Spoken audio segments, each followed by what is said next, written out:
Broadcast is now starting. All attendees are in listen-only mode. Bon matin tout le monde ou bon après-midi, dépendamment de où ce que vous êtes situé au Canada. On a quand même des gens qui proviennent d'un peu partout dans les provinces. Alors, bon matin à tout le monde. Bienvenue à cette séance d'introduction au tableau financier de l'ACPO.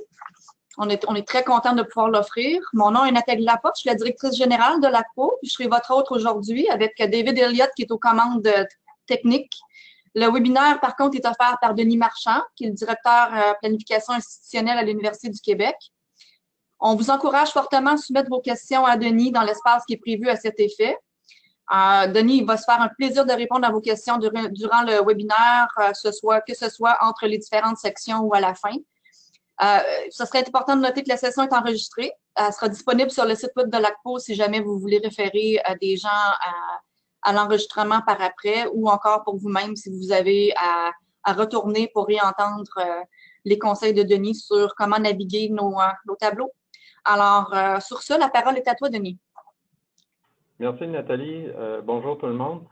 Alors, on nous a demandé de vous faire un bref survol des différents tableaux de bord qu'on a produits ici à la recherche institutionnelle de l'Université du Québec pour les données de l'ACPO. Donc, c'est un travail qui a été fait par deux personnes ici que je crois important de reconnaître leur exceptionnelle contribution.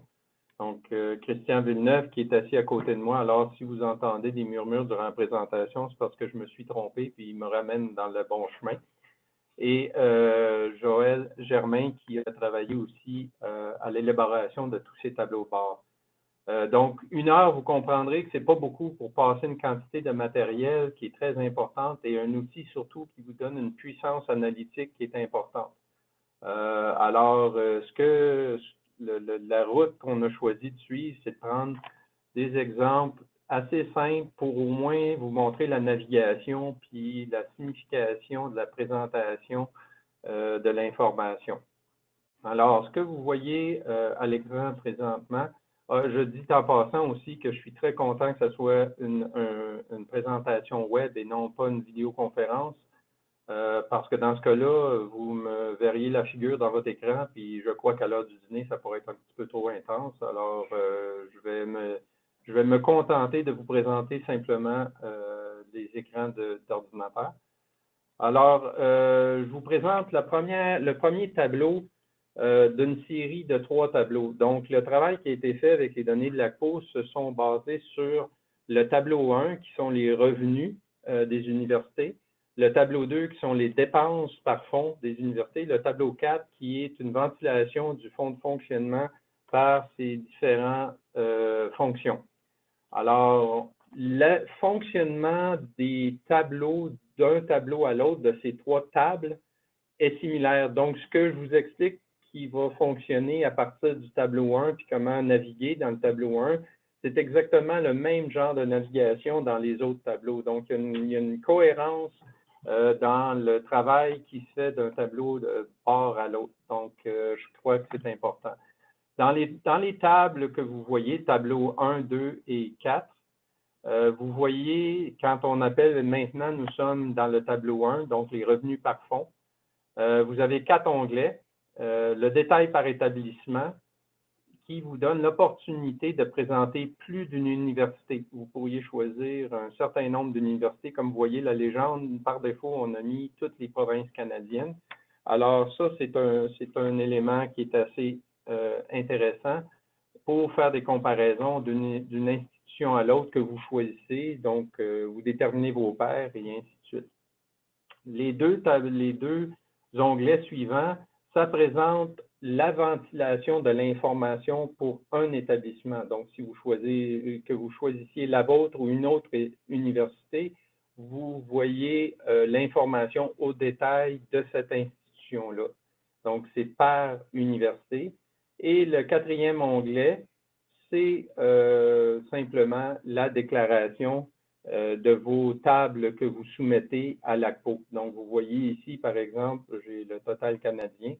On va aller chercher une institution. On va prendre l'UQAM, mes collègues de l'UQAM. Alors, vous voyez la déclaration pour l'année 2014-2015 de l'UQAM, donc son tableau 1, les données qui ont été utilisées, et vous verrez, vous pouvez vous y référer. Et c'est important dans ces analyses-là, quand vous perdez de où vous êtes rendu, vous référez à cette table-là, vous indique clairement l'analyse que vous êtes en train de faire.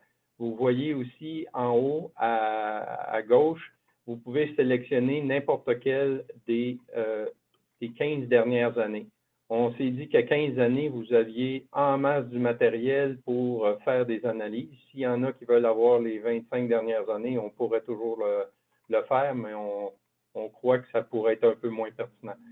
Dans la case ou dans la boîte que vous avez à gauche, vous avez une référence à un lien HTML et vous avez dans cette page-là toutes les notes qui s'y rapportent. Donc, les onglets, la description des onglets, les notes méthodologiques, comment on définit les choses, quels calculs ont été faits pour faire les graphiques.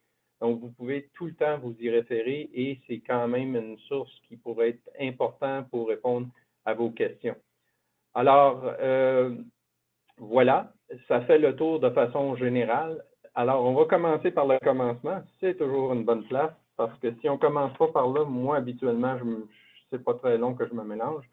Alors, on commence par l'analyse du tableau 1, donc les revenus des universités par fonds. Évidemment, si faire l'analyse des totaux provinciaux, c'est quand même quelque chose qu'on peut faire qui est facilement faisable, mais dans le cas ici, la plupart des gens vont quand même s'intéresser à faire des analyses comparatives entre leur établissement et peut-être un établissement comparable. Donc, pour les fins du tableau 1, j'ai juste choisi 2 universités comprehensives qui partagent une certaine similarité dans leur programme, dans leur offre de programme. Ah, excusez, j'ai choisi siège social. Vous voyez mon billet professionnel. On va choisir l'UQAM, ça va être un petit peu mieux. Alors, vous pouvez choisir 25 universités si vous voulez. La liste, c'est toutes les universités canadiennes. Alors, qu'est-ce qu'on voit? Toutes sources de revenus et tous les fonds. Donc, qu'est-ce qu'on voit? C'est tout simplement la dépense totale. Et je vous fais tout simplement le tour des graphiques. Vous voyez la dépense excusez-moi, je parle de dépenses, c'est le revenu, évidemment. Regardez le titre de temps en temps, ça aide beaucoup. Donc, les revenus totaux de tous les fonds et de toutes les sources pour l'Université du Québec à Montréal, donc les 15 dernières années, rendus à un demi-milliard au total par année, alors que Ryerson, ça augmente avec un point d'inflexion, un point d'interception environ 2008-2009, et le montant de revenus total est de 645 millions. Vous voyez dans le graphique qui est à droite, c'est le pourcentage d'augmentation par rapport à l'année de référence ici, qui est toujours l'année 2000. Donc, dans le cas de l'UQAM, les revenus totaux ont augmenté de 55 en 15 ans, alors que ceux de Ryerson ont augmenté de 189 Alors, le graphique 1 vous indique la part du total canadien. Donc, si on fait la somme de tous les revenus de toutes les universités et on fait la somme canadienne, bien, la part de l'UQAM est de 1,53 du total canadien et il était à 2,15. Ça veut dire que les revenus de l'UQAM, bien qu'ils ont augmenté en valeur totale ou en valeur continue, la part du total canadien a diminué probablement parce que plusieurs autres universités, leurs parts ont augmenté, comme on voit ici à l'Université Ryerson. Alors, qu'est-ce qu'on est en train d'analyser? Bon, je reviens à la déclaration.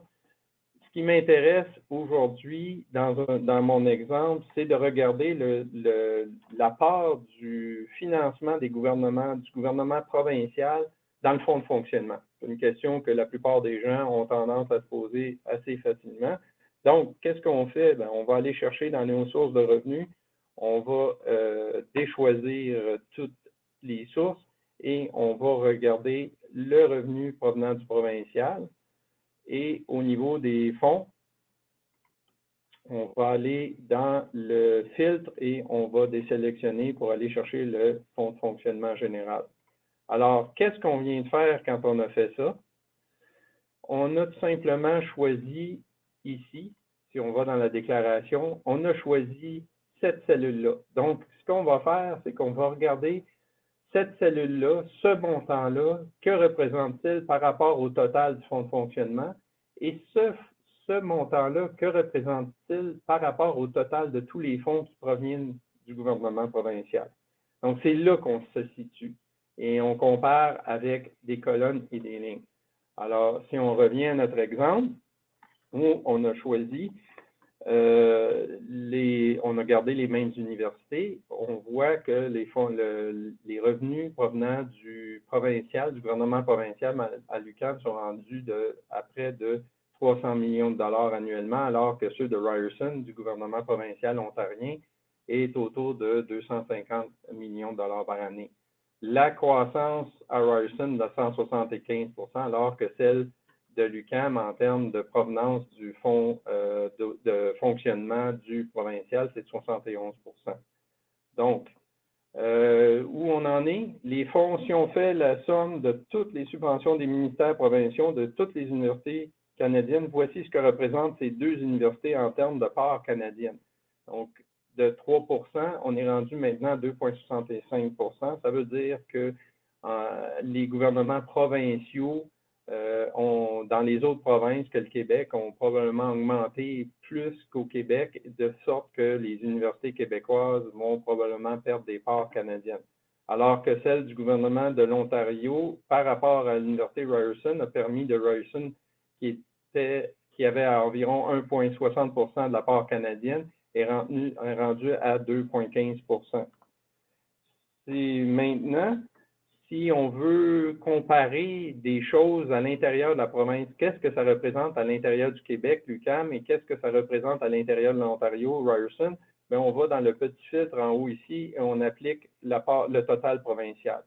Donc, ce qu'on voit, c'est que la décroissance du financement du gouvernement provincial à l'UQAM est plus uniforme ou est moins en pente descendante, et ça représente 10 % du total québécois, alors que Ryerson représentait un peu moins de 5 % de la part du total ontarien, et la subvention maintenant est rendue à peu près de 6,5 % de la part ontarienne pour l'Université Ryerson. Donc, ça nous permet de comparer deux universités qui ne sont pas dans la même province et de voir quelle part elles occupent dans leurs provinces respectives. Quand même intéressant comme présentation d'informations. Dans le graphique 2, on regarde ici et on remarque la chose suivante. C'est le poids des revenus sélectionnés dans l'ensemble des sources de revenus. Donc, on a sélectionné le fonds de fonctionnement puis la provenance du gouvernement provincial. Donc, ce qu'on dit ici, c'est que la subvention provinciale de l'UQAM représente 73 % des revenus totaux de fonctionnement, alors que ceux de Ryerson, elle est rendue maintenant à 45 % de son revenu total de fonctionnement. Donc, c'est quand même très important de voir que des montants très importants représentent des proportions du fonds de fonctionnement de chacune des universités à des niveaux très différents. Alors, ça, c'est un premier constat qui est quand même très intéressant à faire à partir de ces graphiques-là.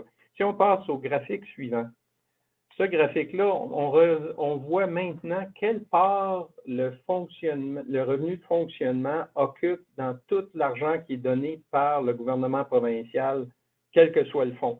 Donc, ce qu'on dit ici, c'est, si on revient à la déclaration, c'est ce qu'on dit, c'est ce montant-là, par rapport à la somme de tous les fonds, quelle proportion elle occupe. Alors, si on revient au graphique précédent, ce qu'on voit ici, c'est que 88 % de tout l'argent que le gouvernement, tout l'argent que le gouvernement du Québec donne à l'UQAM vient dans le fonds de fonctionnement. Alors qu'à Ryerson, tout l'argent, il y a 97% de tout l'argent qui est donné par le ministère d'Éducation ontarien qui est donné à Ryerson va être dans le fonds de fonctionnement ou pour les fins de fonctionnement de l'université. Donc, il y a quand même une différence assez importante entre les deux universités dans les deux provinces. Probablement que vous connaissez l'explication autant que moi.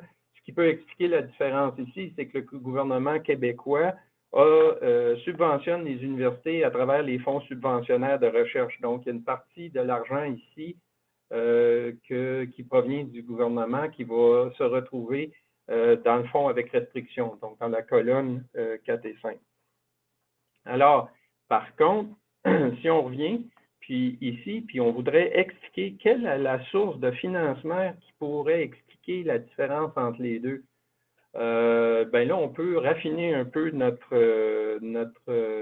recherche et on va hypothéser que peut-être que les droits de scolarité peuvent expliquer cette différence-là.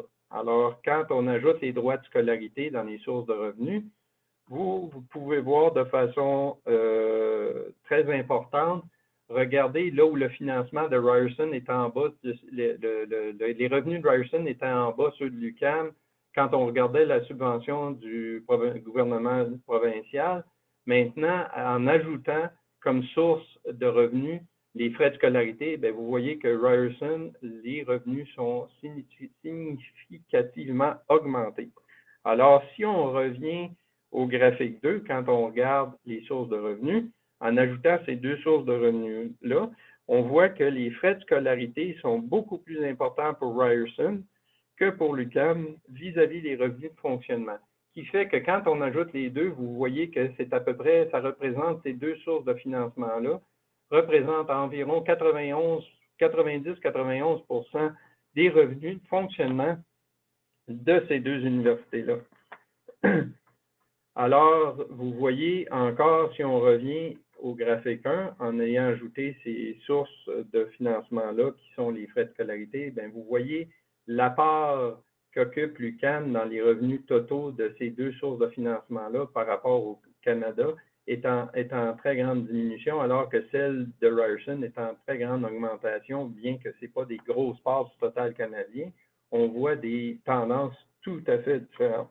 Donc, personne n'est surpris, les droits de scolarité au Québec sont réglementés et à des niveaux très, très bas, donc très inférieurs aux autres provinces. Donc, quand on fait le cumul de ces deux sources de financement-là, on voit très bien des différences. Alors, est-ce qu'on pourrait rajouter une explication au niveau là, de l'importance des sources de revenus? Bon, on a vu ici que on regardait seulement le fonds de fonctionnement. On pourrait regarder facilement, disons, les fonds subventionnaires de recherche. Je vais sélectionner ces deux-là. Les fonds avec restriction, donc les colonnes 4 et 5. Puis, vous m'excuserez, des fois, le système est un petit peu lent. Et on va aller chercher, au lieu de regarder le provincial et les droits de scolarité qui n'ont, c'est pas vraiment des éléments qui vont contribuer à ça, mais regardons les sources de financement du CRSH et du CRSNG, puisqu'on est en présence de deux universités comprehensive, le financement de recherche en santé n'étant pas majeur.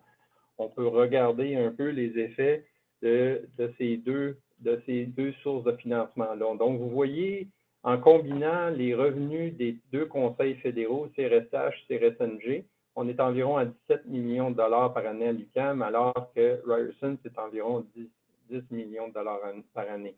Qu'est-ce qu'on est en train d'analyser? On est en train d'analyser ces deux conseils, ces deux conseils ici, donc le CRSH, CRSNG, dans ces fonds-là, qui sont les fonds avec restriction. On peut négliger de regarder les entités non consolidées, c'est surtout les hôpitaux, donc ce n'est pas un enjeu ici. Donc, on regarde vraiment ces deux montants-ci. Alors, si on revient, donc c'est pratique de pouvoir se référer à la déclaration, dans l'onglet de déclaration, pour vraiment s'assurer qu'on est à l'endroit où on veut être. Et là, si on regarde cette réalité-là, ben, vous voyez que dans ces deux fonds-là, ça représente à Ryerson 23 24 de tout le financement, les revenus de recherche à Ryerson sont expliqués par les revenus du CRSH et CRSNG, alors qu'à l'UQAM, c'est environ un petit peu plus de 26 Donc, ça représente à peu près la même part du total des revenus de recherche dans ces deux universités-là.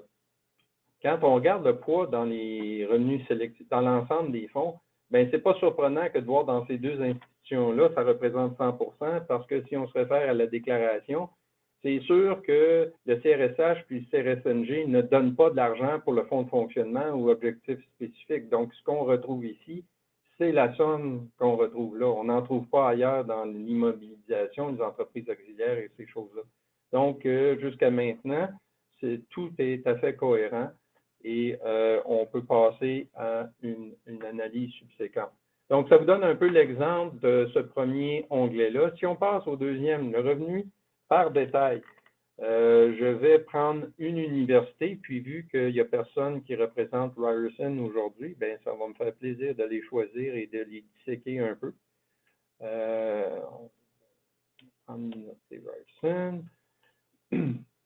Et ce n'est pas pour faire apparaître aucune université mal, c'est tout simplement pour présenter l'information de façon à ce que les gens puissent comprendre comment utiliser ces données-là.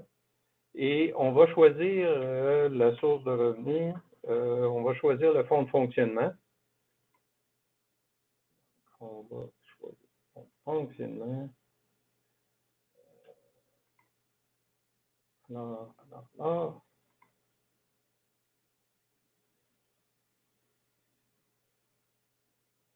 Vous comprendrez qu'on est un peu à la merci de la vitesse d'Internet. Alors, si on présente tous les fonds, toutes les sources de revenus, excusez-moi, bon, on voit toutes les sources de revenus, donc on fait vraiment la ventilation de tous les revenus de toutes ces sources-là qui sont présentées dans cet onglet-là. Alors, vous voyez les montants en dollars, donc 230 millions, 239 millions de fonctionnement provenant du provincial et les droits de scolarité, 250 millions. Donc, dans la diapo d'avant, dans le tableau d'avant, on voyait que c'était deux sources de financement de revenus très importants à Ryerson. Vous voyez encore ici dans le tableau tous les écarts les augmentations en pourcentage.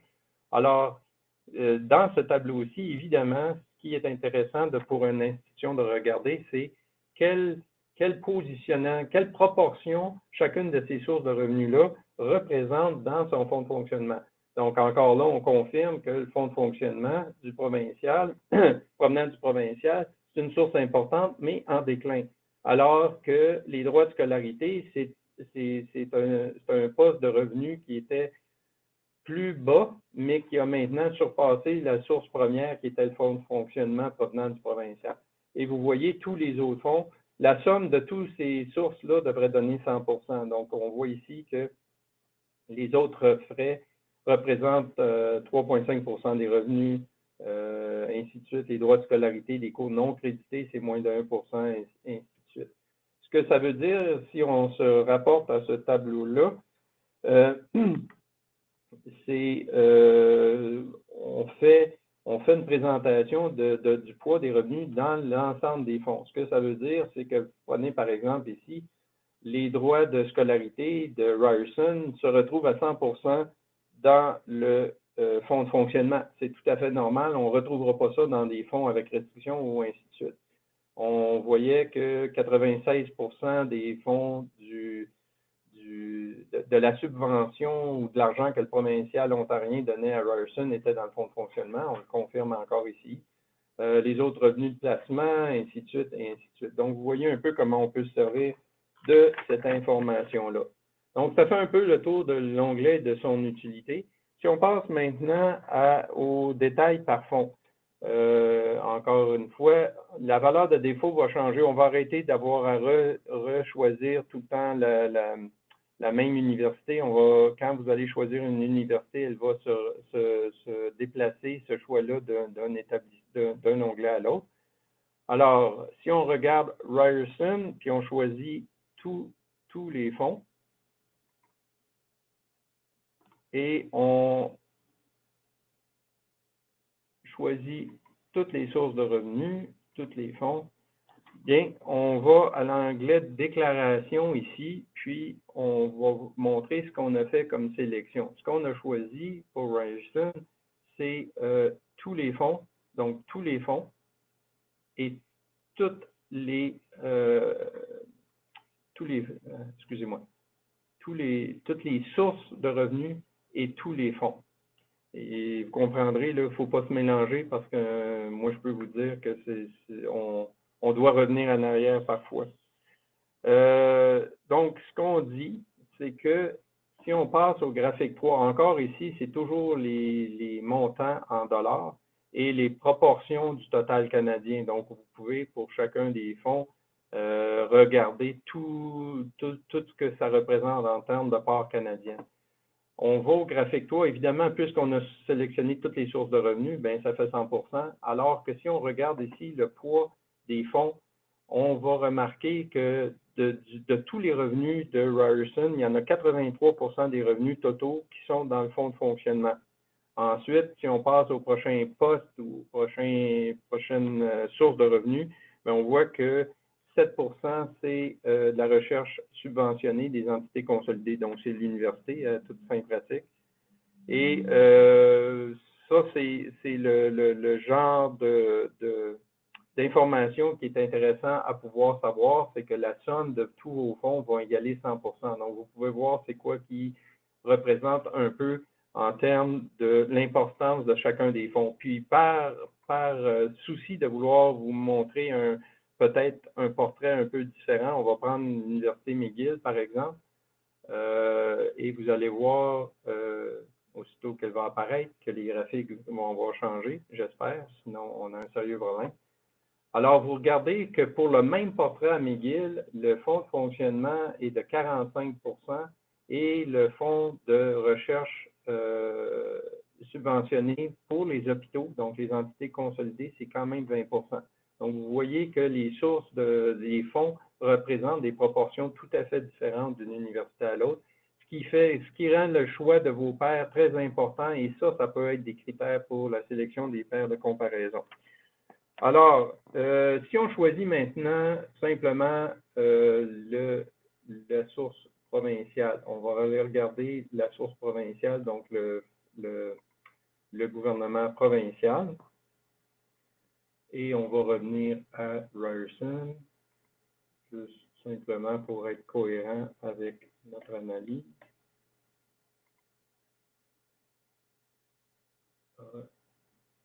Ce qu'on voit dans le graphique 3, l'argent qui vient du provincial à Ryerson, c'est 97% qui se retrouve dans le fonds de fonctionnement. Alors, c'est presque tous les revenus du provincial donnés par le gouvernement provincial vont se retrouver dans le fonds de fonctionnement. Alors, si on revient au graphique 2, puisqu'on a changé un peu nos sélections, on voit que, par contre, le provincial représente 61% du total du revenu d'immobilisation. Donc, c'est très important parce que là, ce qu'on regarde, c'est dans le provincial, on regarde ce champ-là. On regarde ce montant-ci. Donc, quelle est la proportion du provincial qui est dans les revenus d'immobilisation? Quelle est la proportion du total qu'on va retrouver ici? C'est ce qu'on retrouve dans ce graphique-là. Donc, 61% du total des IMO qui provient du provincial. On a 45% du total du fonds de fonctionnement qui provient du gouvernement provincial. Ensuite, on tombe à la recherche subventionnée qui provient du provincial.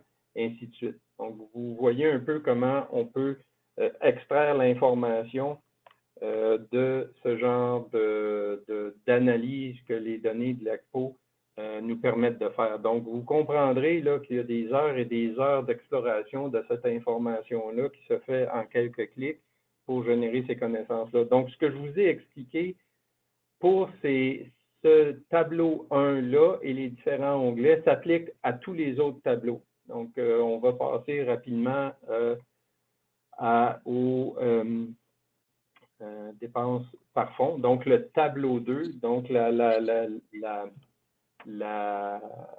le principe, l'organisation de l'information se fait de la même façon. Et je vais aller un peu plus en accéléré, pour vous présenter la suite de l'information.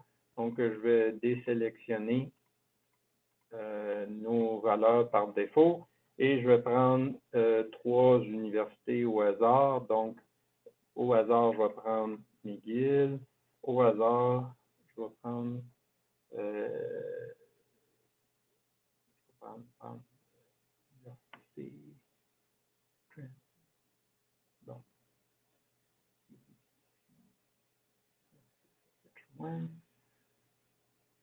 en fait, c'est un exercice pour vous montrer que on a toute la liste des universités canadiennes. Donc, je pouvais avoir l'air à chercher les établissements. Je voulais juste vous défiler la liste. Je cherche maintenant Queens.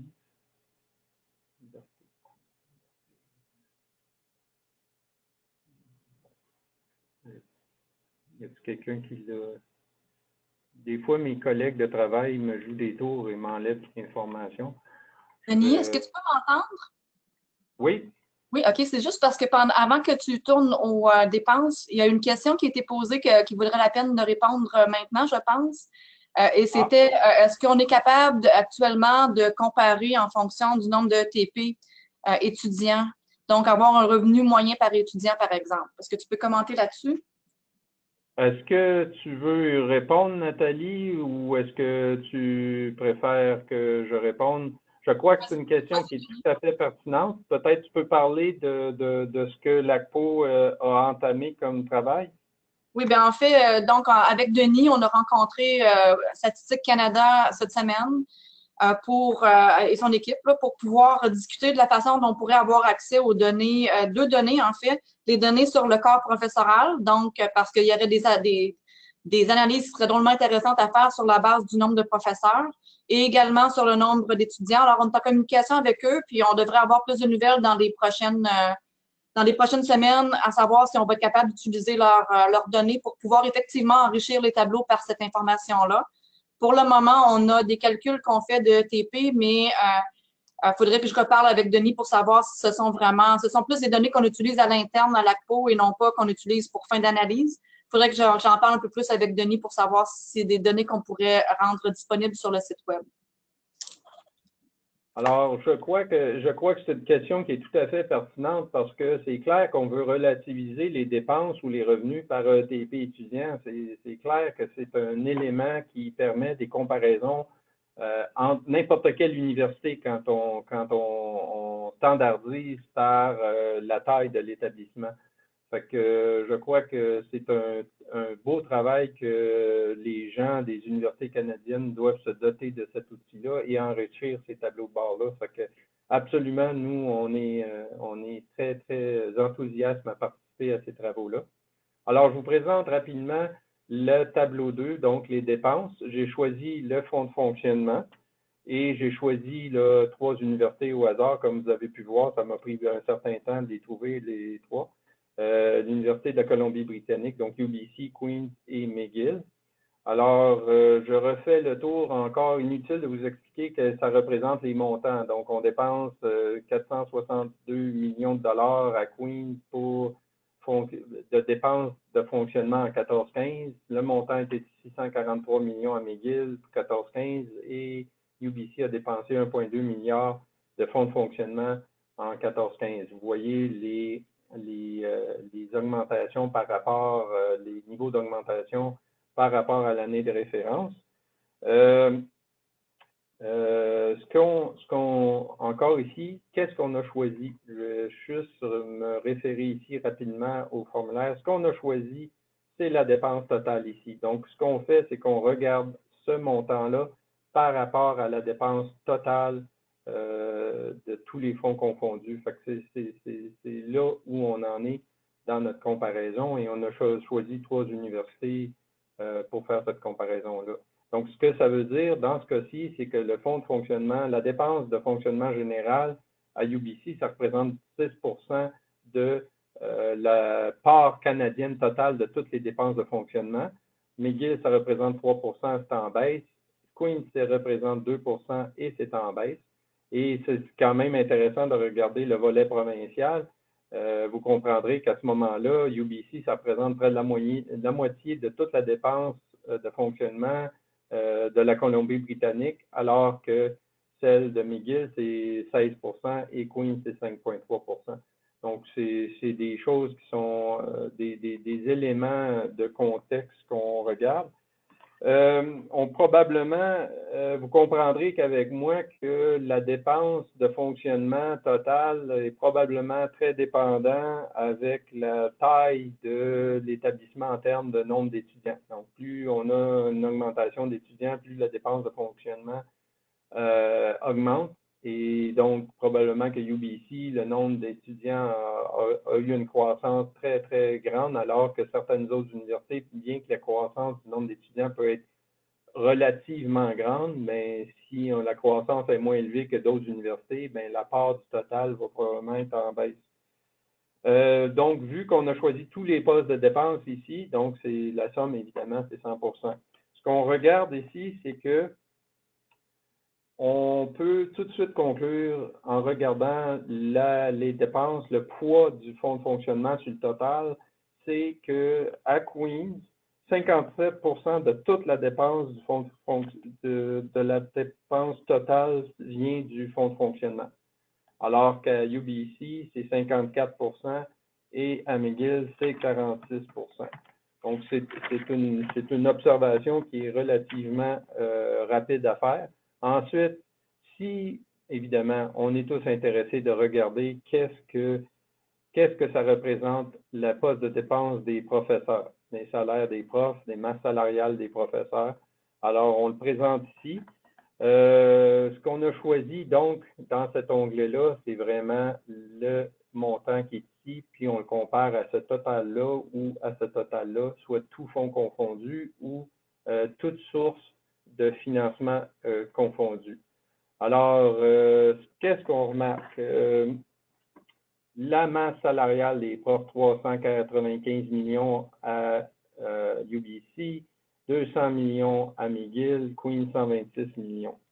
Si on va au graphique 1 ici, la masse salariale des profs du fonds de fonctionnement représente 6 du total. Ce qui serait intéressant de savoir ici, c'est est-ce que le nombre d'étudiants à UBC, ça représente aussi 6 du total canadien.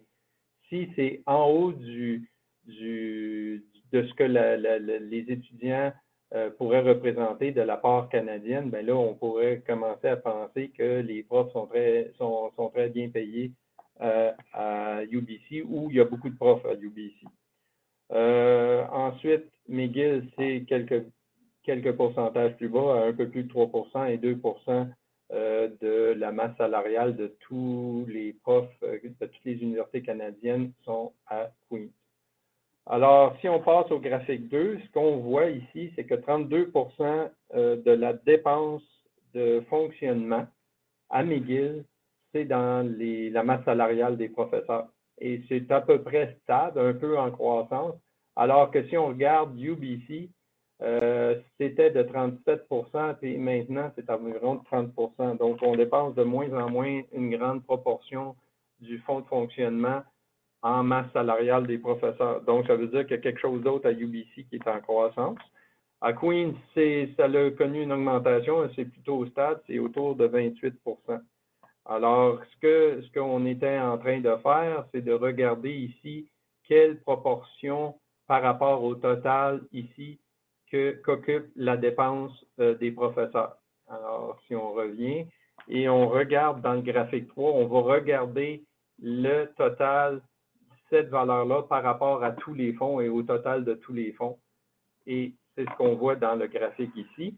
Et on voit à Queens que 93% de la dépense totale au niveau des professeurs, c'est dans le fonds de fonctionnement. C'est pas très surprenant. On s'attend à ça. On paye les profs surtout à partir du fonds de fonctionnement et non pas des autres fonds. Alors qu'à McGill, on voit que c'est 81 ou 82%. Donc, on peut tout de suite conclure qu'il y a des autres fonds qui vont défrayer des salaires de professeurs. Probablement plus des chaires de recherche ou des chaires de recherche du Canada, des choses comme ça, probablement des subventions qui vont dans des salaires de profs, des subventions de recherche. Et à UBC, c'est en croissance, c'est autour de 79%. Alors, voici pour un tour très rapide et on passe à la prochain onglet. Je vous fais tout simplement, là, c'est ici qu'on regarde une université en particulier. Je vais prendre McGill pour simplement continuer notre comparaison. J'ai quand même travaillé 18 ans à McGill, ça me donne le droit un peu de les regarder de façon plus particulière. Si on regarde maintenant on reste dans le fonds de fonctionnement et on choisit tous les postes de dépenses. Donc, on va voir tout ce qui est dépensé, quelle que soit la source de dépenses. Et on voit rapidement tous les montants dans chacun des postes de dépenses. Et ce qu'on retient ici, c'est que 32% de la dépense de fonctionnement va aux professeurs, donc 33%. Ensuite vient les salaires et autres traitements, donc près de 30%. Ensuite, le troisième poste à McGill, c'est les avantages sociaux et ainsi de suite. Donc, vous voyez là tous les postes de dépenses. Et encore une fois, on voit le graphique ici. J'espère que vous êtes satisfait qu'il y a beaucoup de couleurs et beaucoup de lignes. L'interprétation se fait comme dans le tableau 1. Je vais passer rapidement aux détails par fonds. Encore une fois, je vais juste revenir à McGill. Pourquoi? Ben, because it's there. Alors, on choisit dans ce cas-ci, je vais regarder les salaires autres que les autres salaires et traitements. Donc, on pourrait égaler ça à des salaires administratifs, donc tout le personnel de soutien et administratif. On va choisir tous les fonds. Alors, qu'est-ce que j'ai fait comme sélection ici? J'ai vraiment sélectionné cette cellule-là et tous ces fonds-là pour faire cette comparaison-là. Et qu'est-ce qu'on voit ici? C'est que 67%, quand on fait la ventilation par fonds, donc 67% de la dépense des autres salaires sont dans le fonds de fonctionnement. OK, ça c'est le fonctionnement général. On est 20% à McGill de la dépense dans la source des autres salaires sont dans les fonds avec restriction des hôpitaux, donc la recherche dans les hôpitaux. Ensuite, c'est le poste de recherche à l'université elle-même, donc 5%, et ainsi de suite. Donc, vous pouvez décliner chacun de ces postes-là. Alors, ça fait là, rapidement le tour du poste des dépenses, puis je vais garder quelques minutes simplement pour faire un survol rapide du tableau 4. Je vais choisir qui est un sous-ensemble du tableau 2, qui sont les dépenses du fonctionnement général par fonction. Et aussitôt qu'il va apparaître, je vais pouvoir commencer à cliquer un peu partout pour essayer de mailer tous ceux qui n'ont pas été mailés jusqu'à présent. Alors, voilà. Donc, le tableau 4 nous présente la dépense de fonctionnement général par fonction. Donc, toutes les fonctions que vous retrouvez dans les déclarations de chaque université se retrouvent dans le formulaire. Je vais rechoisir ici McGill, simplement pour continuer mon analyse. Donc, vous voyez le tableau 4 qui a été rempli par McGill et vous pouvez voir pour n'importe quelle année. Alors, si je choisis, la question que je pourrais me poser, un exemple, quelle est la proportion de la dépense d'enseignement sur le total de la dépense de fonctionnement général? Alors, qu'est-ce qu'on fait? C'est qu'on veut savoir ici, à McGill, quelle dépense totale de l'enseignement ça représente du fonctionnement général. Donc, le fonctionnement général est en ce montant-ci et on veut savoir quelle proportion cette valeur-là représente. Alors, si on revient à notre premier graphique, je vais resélectionner McGill.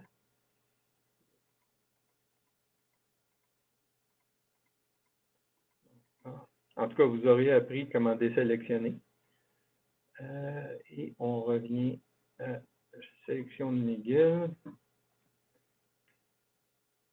Et je vais me permettre de choisir quelques autres universités à titre de comparaison. On va aller chercher peut-être, j'ai probablement des collègues de Concordia aujourd'hui. On va pouvoir au moins présenter quelques données qui peuvent les intéresser.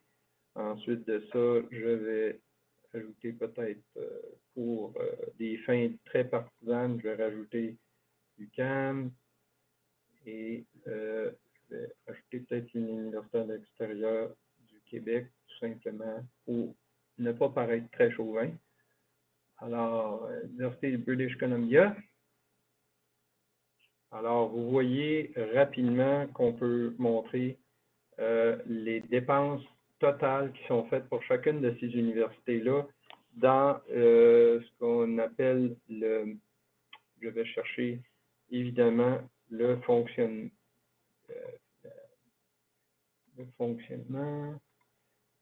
enseignement, donc tout ce qui est enseignement, recherche non subventionnée, et recherche. Bon. Donc, on est dans le fonds de fonctionnement. Donc, toutes les dépenses dans le fonds de fonctionnement, dans la fonction enseignement. Donc, c'est toutes ces dépenses-là. Et ce qu'on voit, c'est que voici les dépenses qui sont faites par UBC, 743 millions, McGill, l'Université du Québec à Montréal et l'Université Concordia. Ce que ça représente, là, on va aller au graphique dans la ventilation des fonctions, puis on va voir que ce que ça indique dans ce graphique-là, c'est que 67% de la dépense de fonctionnement va à la fonction enseignement à l'UQAM. Alors que Concordia, c'est 60%, UBC, c'est 57% et McGill, 52%. Donc, vous voyez des différences assez importantes et vous voyez les tendances. Donc, ce qu'on conclut ici, c'est qu'une plus grande proportion de la dépense de fonctionnement de l'UQAM va pour la fonction enseignement et toutes ces composantes. Là, on parle bien de toutes ces dépenses-là qui sont dans cette colonne-ci. Alors, c'est un portrait qu'on peut présenter et ça nous permet de voir où est ciblée la dépense dans les fonds de fonctionnement en premier. Donc, c'est des gros postes de dépenses d'enseignement et on voit que c'est des proportions qui peuvent varier. Alors, Nathalie, là-dessus, je pense que j'ai probablement mêlé plus de monde que n'en démêlé, mais vous voyez un peu comment utiliser cet outil-là. Ça nous permet de dégager des tendances rapides et de pouvoir approfondir certaines des questions et des analyses qu'on veut bien porter à partir des données qui, je vous dirais, soit dit en passant, selon moi, ces données-là, c'est probablement une source de données la plus importante au Canada pour faire de la planification stratégique et académique dans nos établissements. Alors, moi, j'encouragerais tout le monde à se servir de cette information-là parce que plus on s'en sert, plus on va avoir un intérêt à ce que cette information-là soit fiable et pérenne. Alors, là-dessus, Nathalie, je te retourne la parole. J'espère qu'il n'y a pas trop de monde qui sont en train de dormir. Oh, je ne penserais pas, Denis. Je pense que c'était une super présentation. Merci beaucoup, beaucoup. Il y a une question qui est rentrée pendant que tu parlais, qui est à savoir comment est-ce qu'on fait pour accéder au tableau de bord. Bien, simplement, vous allez sur le site web de l'ACPO et vous allez dans le centre du savoir. Vous allez voir un lien vers les tableaux de bord. Vous devez être logué, je ne sais pas c'est quoi le terme en français, vous devez être Donc, entrez votre mot de passe pour pouvoir y accéder.